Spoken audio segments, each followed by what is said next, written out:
No, I want an officer red undercover knife to 200 jet range metal rifle. Christmas will be magical, just like in a fairy tale. After all, there's only one more sleep till Christmas. Silver and gold, silver and gold. Everyone wishes for silver and gold.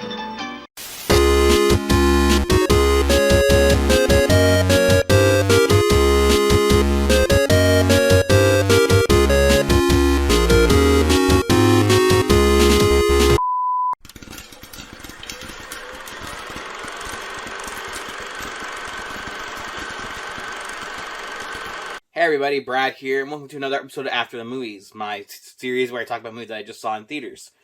One thing I just want to before we get into it, I actually saw this movie a couple of days ago now. I haven't had time to record a video on it, so my mind just doesn't know as much as I did when I saw it. So this might be a bit of a spotty, sort of iffy review, I guess you can say, but I'm going to try my best to talk about the movie. And as you can tell by the title, the movie is called Violent Night. Now, Violent Night is a movie that came out a few days ago. It's a Christmas kind of comedy, gory comedy / horror a little bit sort of movie. I don't really know what genre to put this in. It's a bit of a weird movie. But it stars the guy from from Stranger Things who plays the sheriff. I forgot his name at the moment, but he plays Santa Claus. And this Santa Claus starts out sort of similar in a way to Bad Santa, where he's in a bar, he's kind of just pissed off and kind of sick of the world sort of thing, sort of drinking his sorrows away. You know, all that sort of stuff. We then eventually cut to this family who are kind of your typical family that's, the parents are divorced, they're going through a lot of struggles and stuff like that. And essentially, they're on their way to the guy's mom's house, and the wife is only, or the mother, baby mom, whatever you want to call her, she's only kind of doing it for the kids sort of thing. She just is kind of, done with the guy, and she just only has him in her life because he has a kid with her sort of thing. She has a kid with him sort of thing. That sort of thing. So heading to the grandmother's house, who's this rich millionaire, kind of a corrupt individual. She kind of has that sort of tone to her, like, she's powerful. She's worth hundreds of millions, not billions of dollars. It's like a big mansion. And they're going there for, like, Christmas, basically, just to celebrate Christmas with the family. There's also the main guy's sister, I believe, her and her husband and the son. They're just these typical, stereotypical, like, rich people. I didn't really care for any of these characters. The husband thinks he's some big movie star because he's big in Asia, apparently. My husband, husband of the sister, the rich lady who's just a typical snobby bitch. And the son is like this influencer sort of kid, making TikToks and stuff like that. And you can tell this is a very, very corporate-driven movie when you see stuff like that. It's clear that they're not really in touch with how things work. You could just tell by how it's written, which is kind of a downside of this movie. It's a little annoying, but the movie does make up for it. Believe me, this isn't a bad movie. I know I'm sounding like I'm kind of bashing it. This is not a bad movie. I just want to state that right now. It's not a great movie, but it's not a bad movie. So anyways, the Santa Claus from earlier, he ends up having to stop at the house to bring presents. And he ends up having a few drinks and sleeping in, like, a vibrating chair. And what ends up happening is, it turns out, it cuts to a shot, and how they do this, I don't really like how this starts out, because apparently there's a big heist that's going down, and they don't really explain anything at all. It literally just cuts to a shot out of nowhere, basically. It's like a room with, like, computers and stuff like that, and computer monitors, and the main heist guy, he's looking at the computer monitors and stuff like that, and they basically say, alright, we're doing this? Alright, let's go. And they walkie-talkie to everybody. It turns out a lot of the workers and stuff are in on this. And all of a sudden, the heist begins. It's like, no introduction to these characters whatsoever. It just felt very almost out of nowhere. I feel like if you didn't know what you were going into at all, with this movie, you would really be like, what in the fuck's going on? So again, the writing is definitely a problem in this movie. So yeah, so the Santa guy, he ends up getting kind of caught in this, because he's at the house. He tries to leave, but the parents gave the kid a walkie-talkie and told her that she can talk to Santa. Well, eventually the Santa ends up having to kill one of the heist guys, and he gets hold of the walkie-talkie. He's trying to contact police and stuff.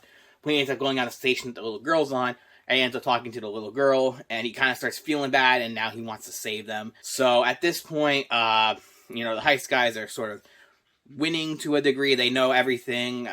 They know that the grandmother has a safe of money in the basement with like $300 million or something like that. And they know that she has mercenaries on the way and stuff like that. And that, you know, they could get screwed if they don't do everything right now. But it turns out they're not as screwed as you think, as the mercenaries that the grandmother hired essentially are in on the heist too. They know the guys are doing the heist. They're in it all together to take the money and run.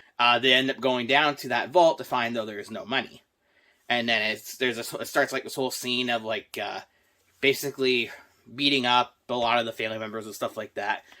They end up putting the main guy's finger in a nutcracker at first, and they like choke the grandmother and stuff like that. You know, that sort of typical stuff. It's good. It's a good scene. It's a good fun time. Don't get me wrong, but you know, kind of what you would expect, sort of thing.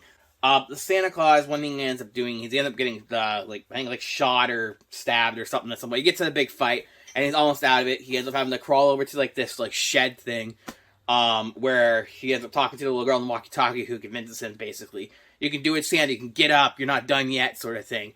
And he ends up playing with a ring as he's talking to her. The ring ends up rolling to a sledgehammer, where he takes a sledgehammer, and one of my favorite scenes in the whole movie proceeds after that. So he takes a sledgehammer, he just starts killing people with a sledgehammer left, right, and center. Just boom, boom, boom. And what song is playing when this happens? Fucking, was it Bryan Adams, Something About Christmas Time, or something like that. I'll never hear a song the same way again. I mean that in a good way. This was fucking insane. Just imagine it. Standing with a sledgehammer, killing people, and then you just hear Something About Christmas Time. It's like, oh my god, that's amazing. But yeah, so at the end of it all, Santa saves the day. Everyone gets killed, but it ends with some of them getting away. The main mercenary guy and the main guy who goes by the name Scrooge. And that is one thing. All of these people have like stereotypical Christmas names. One's like Scrooge, one's like Candy Cane. I think like a girl, her name's Candy Cane. And like all these other like Christmassy sort of names. And the main guy's name is Scrooge, because his whole thing is that Christmas essentially ruined his life. He ends up explaining that when he was a kid, he went over to one year, because his dad would always do like very big Christmases and stuff. But one year they were poor as shit and weren't able to do a Christmas. He decides to go over to the neighbor's house, because he can see the neighbors have all their holly jolly shit. They're celebrating Christmas. So he goes over there because he wants to steal it all. But the grandpa ends up falling down the stairs. You don't see this, he explains it. And dies, and then he's blamed for the murder, and it ruins his entire life. So now he hates Christmas. That's his whole arc. He survives till the very end, as well as the main mercenary guy. And the end happens at like this burnt out sort of cabin that was lit on fire, and it's one fight between Scrooge and Santa Claus, and they basically fight to the death. And Santa Claus almost does die, but he's brought back to life by everybody basically believing in Santa Claus. I'm not even fucking joking. Literally, that's because what they end up doing at first is they have some of the money, because it turns out the reason why the money wasn't in the vault is because the main guy, he planned on taking all the money from that, which he did. He hid it in like this, whatever you call it, with like Jesus and stuff like that, whatever that thing is called that you see at Christmas. You can let me know down below what it's called. I can't think of the name right now. But he ends up hiding it in there, and his plan is just to take it all after Christmas and run away with his wife and his daughter, basically. So at that point, they take some of the money and burn it to try and warm Santa up. So guys, they think that's going to help him, apparently. But no, it ends up being the fact that they all say, I believe in Santa. It brings him back to life. It's fucking dumb. But it brings him back to life, and the movie ends with everybody, all the good guys winning, basically. That sort of typical thing. And, yeah. I know that was a bad explanation of everything, but it's been a couple days since I've seen the movie, so I can only explain so much here. But, overall, it had its problems, but it was a fun movie. This was a movie that definitely knew what it was. It knew that, okay, this is good. We're making just like a dumb, kind of fun family movie here. We're not going to take it seriously. We're just going to have a little fun and have a good time. And that's exactly what this movie is. If you're going to go into this movie looking for a straight up amazing, well-written, well-made movie, you're going to hate the living shit out of this. This is not that type of movie. If you're going to go in there and, maybe you're there with your kids, you want to just have some laughs, have some fun.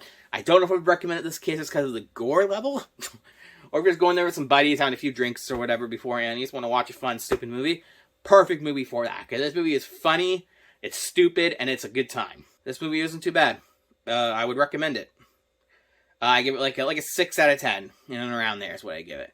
So yeah, guys, I'm sorry this video was kind of a mess, but again, I'm making this 2 days after the fact. So thanks for watching, guys. We do have more Christmas content coming, or one main Christmas video, but we got more content coming, is what I should say. And yeah, so happy holidays and all that crap, and we'll see you guys next time. Take it easy.